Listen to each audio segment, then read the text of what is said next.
प्रिय मित्रों, भगवान विष्णु के 8वें अवतार श्री कृष्ण की लीला तो हम अक्सर बड़े बुजुर्गों द्वारा सुनते आए हैं, लेकिन भगवान श्री कृष्ण की मृत्यु कैसे हुई, मृत्यु का क्या कारण था, क्या श्री कृष्ण ने मृत्यु के बाद अपना शरीर त्याग दिया था और उनकी मृत्यु के बाद क्या हुआ था, इन सब सवालों के जवाब जानने के लिए जिज्ञासा हर किसी के मन में जरूर होती है। आइए आज हम आपको बताते हैं कि आखिर भगवान श्री कृष्ण की मृत्यु कैसे हुई।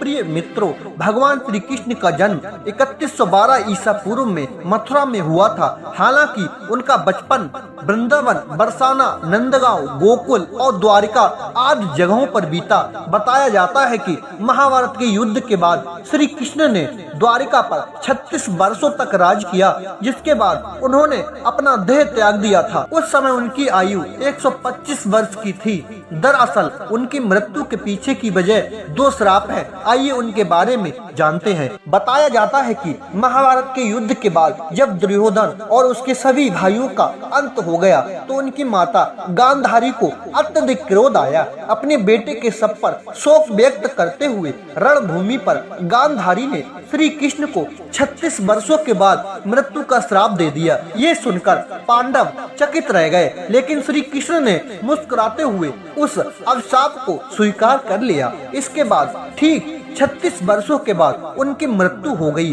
उनकी मृत्यु एक शिकारी के हाथों हुई। भागवत पुराण में बताया गया है कि एक बार श्री कृष्ण के पुत्र सांब ने शरारत करने की सोची। सांब अपने मित्रों के साथ एक स्त्री का भेष धारण कर ऋषि मुनियों से मिलने गए। स्त्री के वेश में सांब ने ऋषियों से कहा कि वह गर्भवती है। यदुवंश कुमारों की इस शरारत से ऋषियों ने क्रोधित होकर उन्हें श्राप दे दिया कि तुम एक ऐसे लोहे के तीर को जन्म दोगी जो तुम्हारे पूरे कुल का सर्वनाश कर देगा। इस श्राप को सुनकर सांब डर गए और उन्होंने तुरंत सारी घटना उग्रसेन को बताई। श्राप से छुटकारा पाने के लिए उग्रसेन ने सांब से कहा कि तीर का चूर्ण बनाकर प्रवाह नदी में प्रवाहित कर दो, जिसके बाद सांब ने वही किया। उसके बाद उग्रसेन ने राज्य में ये आदेश पारित कर दिया कि यादव राज्य में कोई भी किसी प्रकार की नशीली सामग्री का इस्तेमाल, उत्पादन या वितरण नहीं करेगा।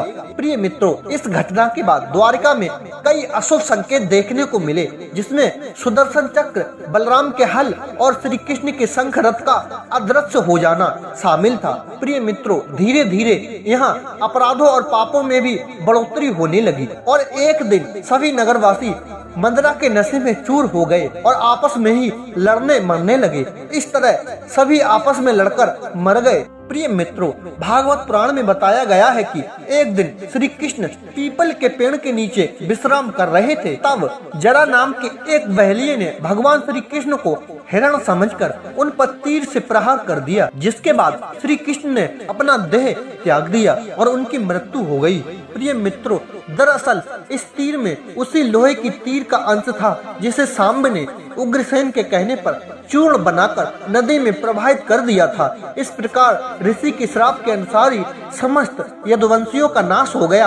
गांधारी के श्राप के अनुसार श्री कृष्ण की मृत्यु हो गई। प्रिय मित्रों, प्रसंग कैसा लगा प्लीज कमेंट में जरूर बताएं।